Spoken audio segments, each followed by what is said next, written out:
Air strike की जानकारी साधारण से अर्नब गोस्वामी तक किसने पहुंचाई?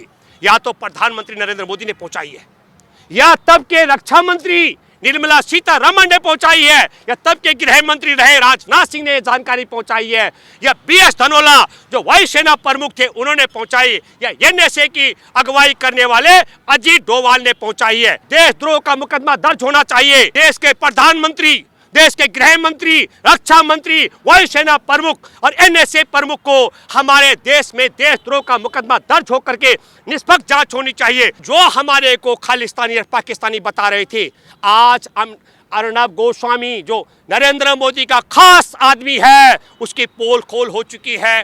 15 जून को हमारे जवानों की हत्या होती है और 17 जून तक प्रधानमंत्री मौन रहते हैं, और 17 जून को चीन के बैंक से 75 करोड़ रुपए का अमेरिकी डॉलर लोन लेते हैं, और 19 जून को बोलते हैं हमारे देश में कोई नहीं घुसा है। देश के साथ गद्दारी, चीन के साथ वफादारी। और चीनी कौन है? चीन का दलाल कौन है? वही लोग चीन के दलाल हैं जिन्होंने पहले झूला झुलवाया। खुफिया एजेंसी की रिपोर्ट थी कि बम विस्फोट भरी गाड़ी से टक्कर मारी जाएगी। खुफिया एजेंसी की रिपोर्ट खारिज की मोदी ने। जवानों को जिंदा पहुंचाने के लिए हवाई जहाज की मांग की आला अधिकारियों ने, उसको खारिज कर दिया। पहली बार प्रधानमंत्री बनने से लेकर आज तक एक ही दिन का वनवास हुआ मोदी को बिना मोबाइल के। वो 14 फरवरी को, जिस समय हमारे 40 जवानों के टुकड़े इधर उधर बिखर गए थे, उस समय मोदी नौकायन कर रहे थे और फिल्म की शूटिंग करा रहे थे। को समझना पड़ेगा, ये कोरोना भी रंगा बिल्ला देश के गद्दार चीन के वफादार के थैले में है। अगर मोदी सच में तुम चाय वाले की औलाद हो तो जितने तुम्हारे मुख्यमंत्री का कुनबा है, बेटे बहू सब तुम मिल करके, और जितना तुम्हारे केंद्र में मंत्री है, कैबिनेट पहले बहू बेटे सब मिल करके, गर्भवती से लेकर बीमार मरीज सब पहले टीके लगाओ। देश के अंदर 1400 करोड़ रुपए का चंदा इकट्ठा हुआ था। उसकी अगुवाई करने वाले चिन्मयानंद जी थे। चिन्मयानंद जी की भारत में 100 से ज्यादा नग्न सीडी घूम रही है। उनका एक कॉलेज है, कॉलेज में पढ़ने वाले लड़कियों से नग्न होकर के मालिश कराते हैं। सुप्रीम कोर्ट में बैठे जजों, मैं आपको बताना चाहता हूँ, आपके ही आदेश की आड़ में आज आरएसएस के गुंडे आतंक फैला रहे हैं। चंदा इकट्ठा किया जा रहा है और चंदा करने वाले लड़कियों से नग्न हो करके तेल मालिश करवाते हैं, और न चंदा इकट्ठा करने के लिए मुसलमानों को डराते और घर आते हैं। किसान आंदोलन ने इस देश की मीडिया की पोल खोल कर रख दिया, और उसके बाद सोने पर सुहागा अर्नब गेट, आपने सुना होगा, अर्नब का चैट जारी हुआ है। मेरे साथ भूपेंद्र रावत हैं जो लगातार मीडिया को लेकर हमलावर रहे हैं। क्या आप लोग कह रहे हैं अर्नब देशद्रोही है? नहीं, मैं देखिए आपके माध्यम से एक बात बोलना चाहता हूँ नेशनल दस्तक की तरफ से और नेशनल दस्तक के 10 करोड़ दर्शक को। हमारे देश की सरकार, हमारे देश ने किसी देश पर हमला करना है, एयर स्ट्राइक करनी है, यह जानकारी सिर्फ हमारे देश के रक्षा मंत्री को, गृह मंत्री को, प्रधानमंत्री को, वायुसेना प्रमुख को, एनएसए प्रमुख के अलावा छठे किसी व्यक्ति को नहीं हो सकती है। अर्नब गोस्वामी की चैट में यह पता लगा कि 26 फरवरी का एयर स्ट्राइक पहले से ही उसको पता था। हमारे देश में 14 फरवरी को पुलवामा में आतंकी हमला होगा, यह जानकारी उसको पहले से ही थी। मैं आपके माध्यम से एक बात कहना चाहता हूं, हमारे किसान पिछले 56 दिन से राजधानी दिल्ली के चारों तरफ दिल्ली आने के लिए पड़ाव डाल करके बैठे हुए हैं। पड़ाव में इसलिए कह रहा हूं, किसान राजधानी दिल्ली पहुंच रहा है, सरकार ने रास्ते रोके हुए। और अर्नब गोस्वामी जैसे गोदी और मोदी मीडिया पहले बोलता गुमराह किए गए, फिर कहता ये माओवादी है, फिर कहता है पाकिस्तानी है, चीनी परस्त है, और अब कहता खालिस्तानी है। मैं आपके माध्यम से एक बात कहना चाहता हूं, हमारे देश में देशद्रोह का मामला है कि एयर स्ट्राइक की जानकारी साधारण से अर्नब गोस्वामी तक किसने पहुंचाई? या तो प्रधानमंत्री नरेंद्र मोदी ने पहुंचाई है, या तब के रक्षा मंत्री निर्मला सीतारमण ने पहुंचाई है, या तब के गृह मंत्री रहे राजनाथ सिंह ने जानकारी पहुंचाई है, या बीएस धनोला जो वायुसेना प्रमुख थे उन्होंने पहुंचाई, या एनएसए की अगुवाई करने वाले अजीत डोभाल ने पहुंचाई है। मैं भारत की राजधानी दिल्ली में एनआईए के जो लोग नोटिस भेज रहे हैं हमारे देश की रिपोर्टिंग करने वाले पत्रकारों के पास, जो खाना की बंदोबस्त कर रहे हैं उनके लिए नोटिस भेज रहे हैं, 3 काले कानून वापस करने की मांग कर रहे हैं, और जो समर्थन कर रहे हैं किसान नेता की न्यूनतम समर्थन मूल्य की गारंटी का कानून बनना चाहिए, उनके लिए नोटिस भेजे जा रहे हैं। तो मैं आपसे आग्रह करता हूं, क्यों नहीं हमारे देश में देशद्रोह का मुकदमा दर्ज होना चाहिए। तो उन 5 लोगों पर देश के प्रधानमंत्री, देश के गृह मंत्री, रक्षा मंत्री, वायुसेना प्रमुख और एनएसए प्रमुख को हमारे देश में देशद्रोह का मुकदमा दर्ज होकर के निष्पक्ष जांच होनी चाहिए। मैं तो कहता हूं सुप्रीम कोर्ट में बैठे जजों, धृतराष्ट्र की भूमिका में मत रहो, ये तुम्हारी जिम्मेदारी बनती है। कैसे पहुंची और क्यों यह जानकारी पहुंची अर्नब गोस्वामी के पास, जो हमको बोलता था हम खालिस्तानी हैं, हम बोलते हैं हम खाद्यान्न से लेकर खेत खलियान बचाएंगे। जब हम खेत खलियान की बात करते हैं तो वो कहते हैं हम पाकिस्तान बोल रहे हैं। हम बात करते हैं जब कानून हटाओ काले 3 तो वो कहते हैं हम चीन बोल रहे हैं। मैं आपके माध्यम से एक बात कहना चाहता हूं देशवासियों, हमारे देश की राजधानी दिल्ली के चारों तरफ 8 जगह धरने चल रहे हैं किसानों की। किसी भी किसान ने खालिस्तान की मांग नहीं की है। हम सब की एक छोटी और साधारण मांग है, 3 काले कानून हटाए जाएं, न्यूनतम समर्थन मूल्य की गारंटी का कानून बनाया जाए। पिछले 10 साल में 45 लाख करोड़ का नुकसान हमारा हुआ, लेकिन जो हमारे को खालिस्तानी और पाकिस्तानी बता रहे थे, आज हम अर्नब गोस्वामी जो नरेंद्र मोदी का खास आदमी है, उसकी पोल खोल हो चुकी है। और मैं मुंबई की पुलिस को बधाई देना चाहता हूं। और मैं दूसरा जिक्र करना चाहता हूं आपसे, ये देशद्रोही है। दूसरा देशद्रोह का 15 जून को हमारे जवानों की हत्या होती है और 17 जून तक प्रधानमंत्री मौन रहते हैं और 17 जून को चीन के बैंक से 75 करोड़ रुपए का अमेरिकी डॉलर लोन लेते हैं और 19 जून को बोलते हैं हमारे देश में कोई नहीं घुसा है, कोई नहीं घुसाया है, हमारा देश में की जमीन किसी का कब्जे में नहीं है। जबकि नवंबर 2019 में संसद के अंदर भाजपा का अरुणाचल का पूर्वी अरुणाचल का सांसद बोल चुका है कि अरुणाचल में चीन ने कब्जा कर लिया। मैं आपको एक बात और बताना चाहता हूं, 15 जून को जवानों की हत्या होती है तो नरेंद्र मोदी चीन की कंपनी को 1124 करोड़ का जो टनल बनाने का ठेका है दिल्ली से और मेरठ की तरफ जो मेट्रो रेल जानी है, उस टनल का बनाने का ठेका रद्द करता है। और 3 जनवरी को 57 किसानों की शहादत हो जाती है, वो ठेका चीन की कंपनी को देता है। 12 जून 2020 को चीन की कंपनी को ठेका देते हैं और 15 जून को हमारे जवानों की हत्या हो जाती है। और 3 जनवरी को वो ठेका दोबारा रद्द किया हुआ ठेका चीन की कंपनी को दिया जाता है और चीन के सरकार अरुणाचल में एलएसी से अंदर हमारे देश में घुस के 4.5 किलोमीटर अंदर घुस करके अपना 101 घरों का गांव बसा देती है। तो देश के साथ गद्दारी, चीन के साथ वफादारी। और चीनी कौन है, चीन का दलाल कौन है?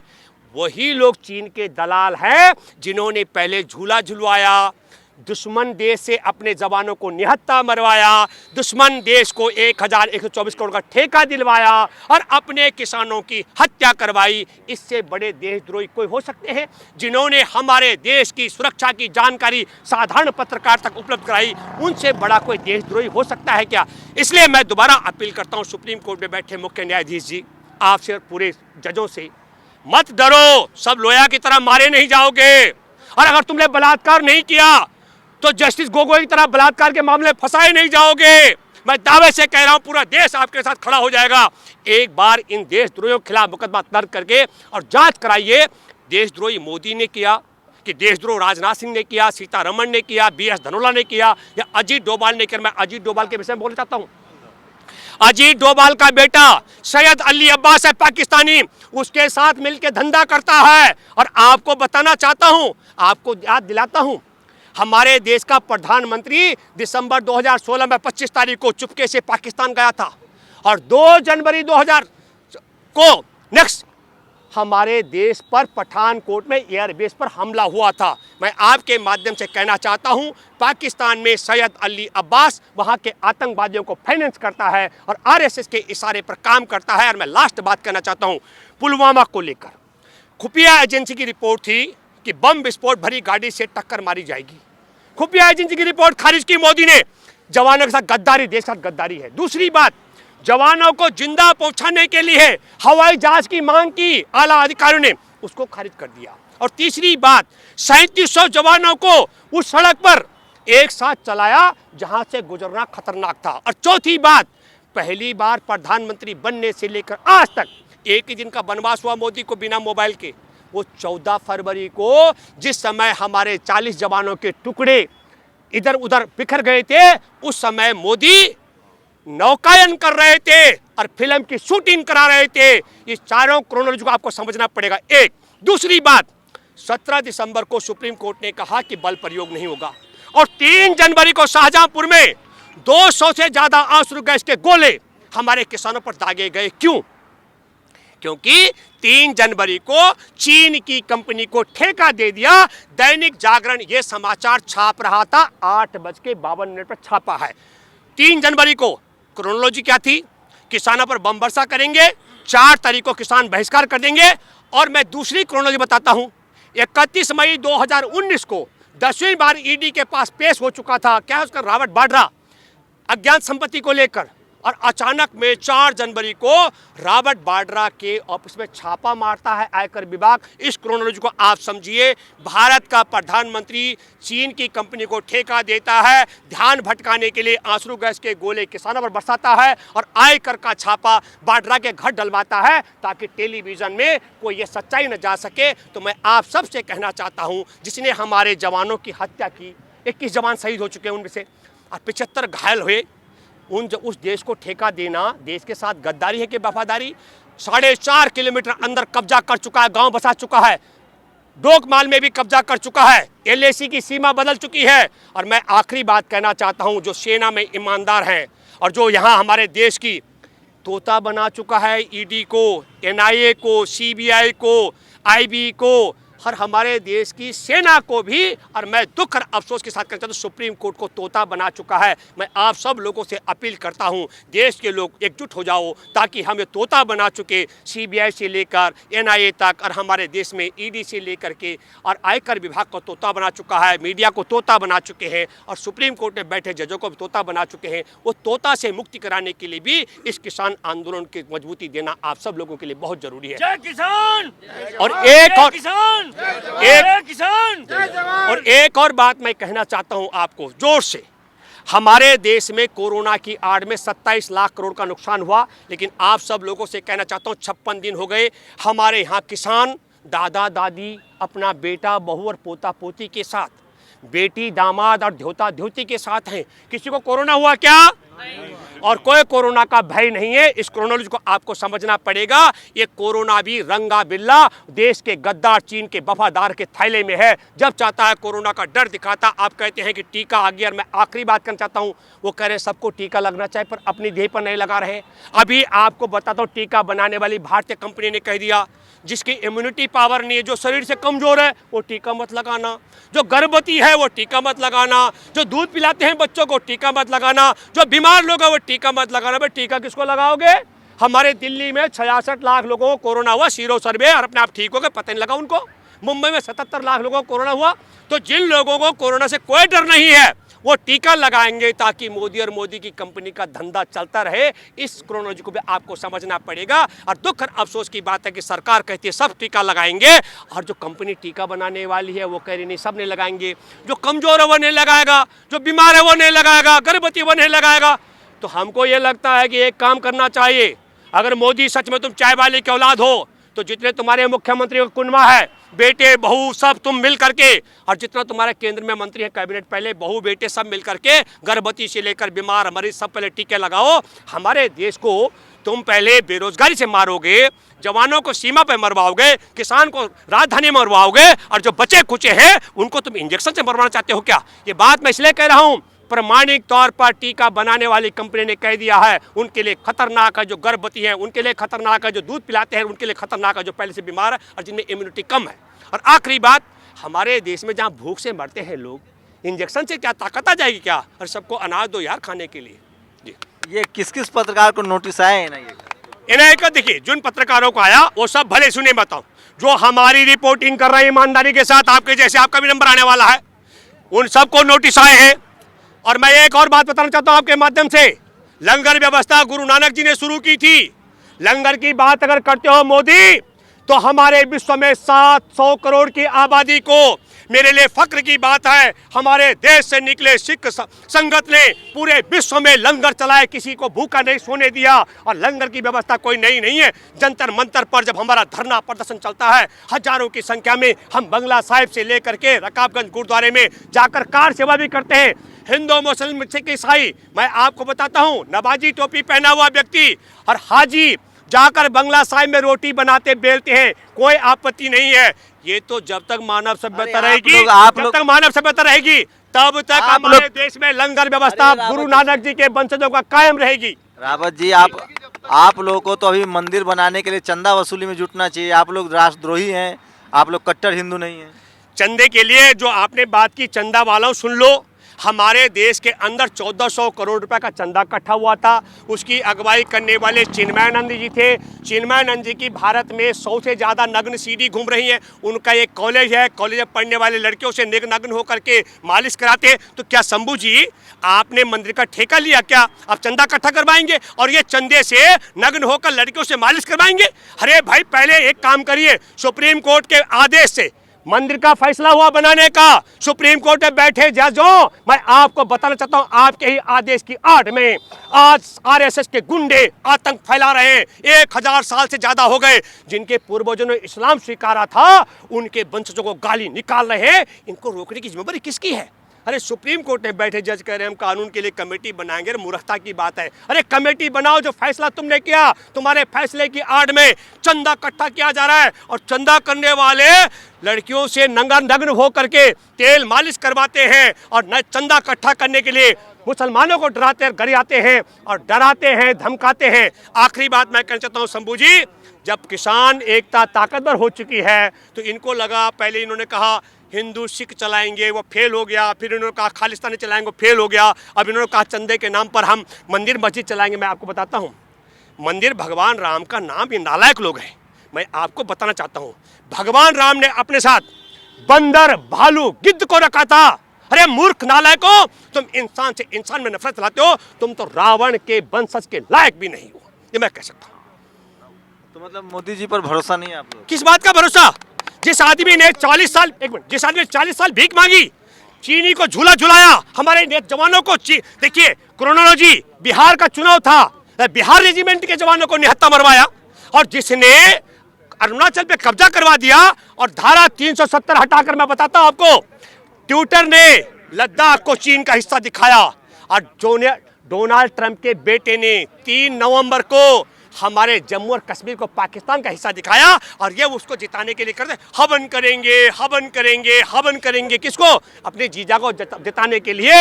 ये 370 भारत के लिए नहीं, भारत का। और आखिरी बात, जो गुलाम कश्मीर है उसमें पहली बार चुनाव हुआ और पाकिस्तान ने वहां सरकार बना दी। ये भी देश के साथ गद्दारी है। मैं दावे के साथ मैं कह सकता हूं, ईमानदारी के साथ जांच हो तो हमारे देश के चीन के साथ और पाकिस्तान के साथ संघ परिवार ने सौदा कर दिया है। हमारे देश का ये भूगोल भी बदलने वाले हैं, हमारे देश की संस्कृति संस्कार से दावे के साथ, आरएसएस दावे के साथ में भूगोल बदलने वाले हैं। देखिए, जो चंदा वाला बात बोले आप, एक कहावत है भोजपुरी में कि यार का गुस्सा भतार पर निकाल रहे हैं। इस किसान आंदोलन को भटकाने के लिए ये लोग राम जी के नाम पर चंदा वसूली कर रहे हैं, लेकिन कुछ नहीं चलेगा। राम जी को हमसे ज़्यादा ये लोग नहीं मानते होंगे। ये लोग वोट के समय पे राम जी को याद करते हैं, दंगा फसाद करने के लिए राम जी को याद करते हैं, लेकिन हम राम जी को दिल से याद करते हैं। हर हर मोदी, हर हर हर हर भगवान कहेंगे कि मोदी कहेंगे? मोदी वो लोग कहे, अर्नब गोस्वामी करे, जिसको चापलूसी करता है, जिसको पैसा मिलता है। हमको तो रोड पे खड़ा कर दिया गया। हर रोज मोदी क्यों करेंगे? हम मांगने नहीं जाएंगे, चंदा नहीं जाएंगे, हम नहीं चंदा मांगे, हम किसानों के लिए लड़ेंगे। देखिए, चंदा की बात होती है। इससे पहले भी हमने, जब कोरोना हुआ था लॉकडाउन में, प्रधानमंत्री राहत कोष में देश का हर एक नौजवान, हर एक किसान 1-1 रुपए, 100-100 रुपए, 10-10 रुपए प्रधानमंत्री राहत कोष में चंदा दिया था। वो चंदे का पहले हिसाब देना चाहिए प्रधानमंत्री नरेंद्र मोदी को।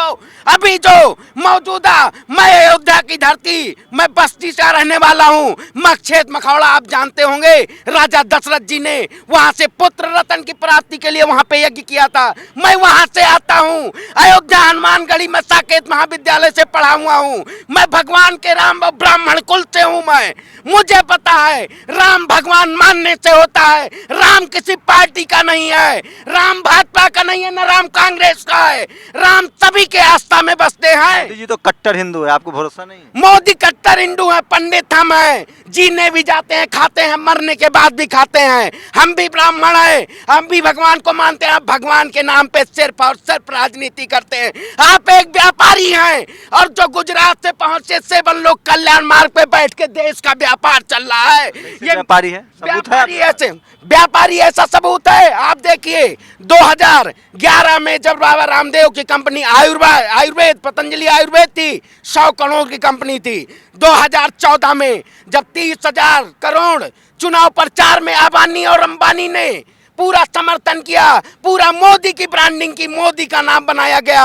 ये मोदी सरकार की ब्रांडिंग की गई। और मौजूदा स्थिति जो है पतंजलि आयुर्वेद 50,000 करोड़ की कंपनी है। सिर्फ और सिर्फ मेक इन इंडिया के नाम पे जनता को बेवकूफ बनाया जाता है, और इसका कोई वो नहीं है। सिर्फ और सिर्फ मुसलमान को तो टाइट कर रखा है। मुसलमान को टाइट कैसे कर रखा है? हिंदू मुस्लिम सिख ईसाई यहाँ सब बैठे हुए हैं। हम किसान हैं, हम किसान हैं। किसान अन्न उपजाता है, धान एक मुस्लिम उपजा रहे हैं, सिख भाई उपजा रहे हैं, चावल में उसमें पता चलता है खाते क्यों हैं मोदी जी। मोदी तो कह रहे हैं मालामाल हो जाएगा किसान। नहीं, मोदी कह रहे मालामाल हो जाएगा। मोदी कह रहे कोटा में, उत्तर प्रदेश में कोटा में चीनी नहीं आती है। APL BPL अंत्योदय को 2014 से पहले चीनी मिलती थी, कोटे में चावल मिलते तो थे। योगी जी का रामराज है। अरे योगी जी का रामराज है। बाबा को तो मठ में बैठना चाहिए, गोरखपुर के मठ बीच में बाबा सरकार में बैठे हुए हैं। उनको तो अयोध्या में जाके, अयोध्या में संन्यास धारण किए, तो उनको शासन और शासक के मतलब है, कोई मतलब नहीं होना चाहिए। हिंदू राष्ट्र बनाना तो है। हिंदू राष्ट्र कहाँ से बन जाएगा? हिंदू राष्ट्र बनाने के लिए केवल तुष्टीकरण पे इसकी रोटी सेंकी जा रही है। ये भ्रांतियां फैलाई जा रही हैं सोशल मीडिया। चाहते हैं कट्टर हिंदू राष्ट्र, सनातन नहीं, कट्टर हिंदू जब ये सेकुलरिज्म है, ये देश जब सेकुलरिज्म है, यहाँ सारे लोग हैं, हम इंसान हैं। यहाँ किसी को मार के किसी को राज करने का ये इंसानियत नहीं कहलाता है। और ये सिर्फ मौजूदा सरकार कि आपस में लड़ो, आपस में मरो, और वो उस पर राजनीति करी। सियासत सिर्फ और सिर्फ लहू पी रही है, कभी जवानों का लहू पीती है। संविधान के पक्ष में कि खिलाफ है? नहीं, संविधान लोकतंत्र। देखिए 4 स्तंभ होते हैं। कोई न्यूज चैनल है बहुत सही दिखाता है, कोई न्यूज चैनल बहुत सही दिखाता है। मौजूदा स्थिति जो है, चारों स्तंभ जो है, मौजूदा इसकी चारों स्तंभ पूरे इसके अधीनस्थ में है, सरकार के अधीनस्थ में है। कार्यपालिका, न्यायपालिका, विधायिका और पत्रकारिता तो सबसे ज्यादा है मौजूदा। पत्रकारिता मोदी जी पर पंडित जी भरोसा नहीं है आपको? नहीं, मोदी जी पक्का ब्राह्मण है आप? पक्का ब्राह्मण है मोदी जी का। मोदी जी के यहाँ हम जाते हैं, मंदिर बनवा दे आपको तो। मंदिर क्या बनवाए? मंदिर तो अभी चंदा वसूली अभियान बिहारी वाजपेयी दी 1977 में जब जनता जल मोदी जी के खिलाफ क्यों है? मोदी जी के खिलाफ देखिए, मैं युवा हूँ, एक पढ़ा लिखा बेरोजगार है, किसान है, 1868 रुपए धान पकौड़ा तौलो ना, पकौड़ा तले। अरे तो मोदी जी इंटरप्रेन्योर का है बना रहे हैं कि आप हम इतने जी नौजवानों को वो दे रहे हैं। ये आईटी सेल में नौकरी करना है? नहीं, आईटी सेल में काहे नौकरी करें? जनता से गाली सुननी है, बस केवल सोशल मीडिया पे भ्रांतियां फैला रहो, यही मोदी जी का काम है, और कोई काम नहीं बचा उनके पास। मोदी जी का विरोध देश का विरोध है? नहीं, देश का विरोध ऐसा कैसा? मोदी से देश है, सरकार से देश नहीं चलता। ये जनता है, और जनता जिस ओर चलती है उस ओर सरकार बनती है। अगर जनता चल दी 26 जनवरी को, तो शायद से बन कल्याण मार्ग भी ना रहे, जो अभी सो रही है, जो अभी सो रही है। कुछ कहना चाह रहे सरदार जी, मैं तो यही कहना चाहता हूँ कि 26 जनवरी को हमारे जो दिल्ली के जो पुलिस DGP साहब हैं, उनकी उनकी अंतरात्मा को बोलना चाहूँगा कि हमको आने दीजिए। किसान बहुत शांतिपूर्वक ढंग से ये ट्रैक्टर रैली निकालेंगे, और मानता हूँ दिल्ली के DGP साहब अमित शाह जी के अंडर में हैं, मगर पंजाब में एक DIG साहब ने अपनी अंतरात्मा को देखकर इस्तीफा दे दिया कि भाई प्रशासन में रह के मेरे से सच्चाई नहीं बोली जा रही। क्यों? उसके ऊपर बोझ था। लेकिन मैं DGP साहब को एक बात बोलना चाहूँगा, DGP साहब, अगर आप इन किसानों को आने दोगे ना, क्या ये पूरी दुनिया देखेगी। जैसे जय जवान जय किसान का नारा लाल बहादुर शास्त्री जी ने दिया था ना, वो सिद्ध हो जाएगा कि सचमुच भारत देश। आप भी आंदोलन में आती हैं रोज? हाँ जी, हाँ जी। कहाँ के रहने वाली हैं? यहीं गाजियाबाद से रहने वाली हूँ। तो आपको भी मोदी जी पर भरोसा नहीं है? बिल्कुल भी नहीं है। अरे मंदिर बनवा दी। झूठ बोलते चले जाते हैं। अच्छा, ये को झूठ बताइए जरा। क्या जी उन्होंने का झूठ कहा था, मोदी जी ने कहा था कि मतलब जितना है ये धन मंगवाऊंगा, काला धन बाहर से विदेशों से मतलब अपने देश में कर तो दिया नोटबंदी। हाँ, मंगवा दिया। हमारे देश का सत्यानाश लगा दिया। हमारे देश का जो धन था, जो लेडीजों पे छुपा हुआ था, वो भी निकलवा दिया। लेडीज छुपाई हुई थी धन, हाँ, अपने घरों में बचाए हुए थे अपने बच्चों के लिए। जो लेडीजों के पास निकला वो भी मतलब बेकार हो गया। और महिलाओं का भी नोटबंदी में पैसा चला गया। बिल्कुल चला गया, बेड़ा गर्क हो गया। कई लाख रुपए निकल गए। मेरी भाभी के पास 70 लाख रुपए निकले। और मेरे भाई कह रहा कब से छुपा रखे थे कि मैं तो जोड़ ही रही थी बच्चों की शादी के लिए।